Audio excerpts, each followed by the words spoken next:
everyone. In today's lecture, we are going to discuss the business process re-engineering in the ERP. What is business process re-engineering?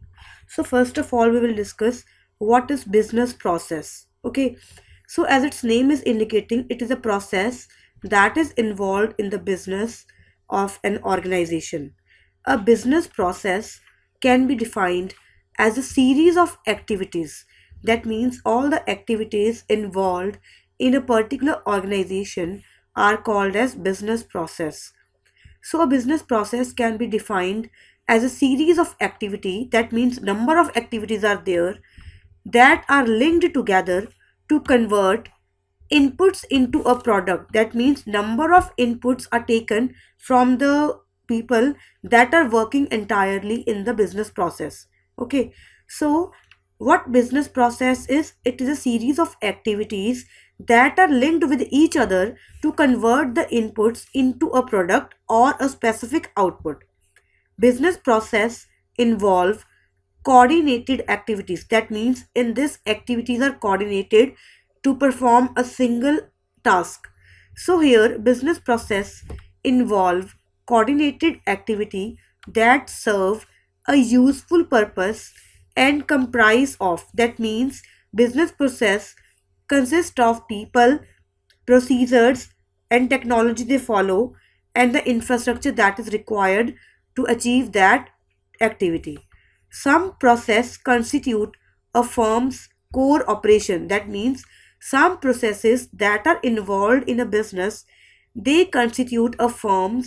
Here firm means organization. Okay, so some process constitute a firm's core operation, such as provision of product or services to the customer. That means providing products or services to the customers. Other processes provide a supporting role like accounting and human resources. Business processes can be simple or complex. Okay, so it depends upon the activity. It can be simple or it can be complex based on the number of steps or number of systems involved, and they can be short or long running. In short, it means that a business process can either be simple or it can be complex, the latter involving multiple dependencies. Processes can also be formal or informal. Now, here there is another point that after the business process can be simple or complex. Okay, so after that, the business process can be formal or informal. Now, what is formal and what is informal? Formal means that follows some specific rules and regulations. Okay, and informal means that is not following the rules and regulations. Okay, that process is basically informal. Formal processes are documented and have well defined steps.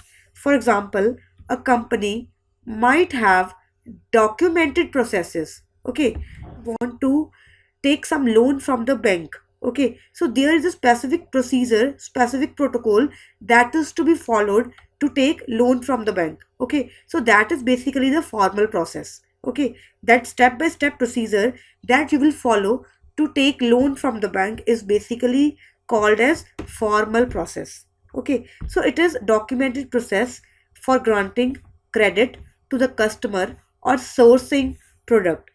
Now, what is informal process?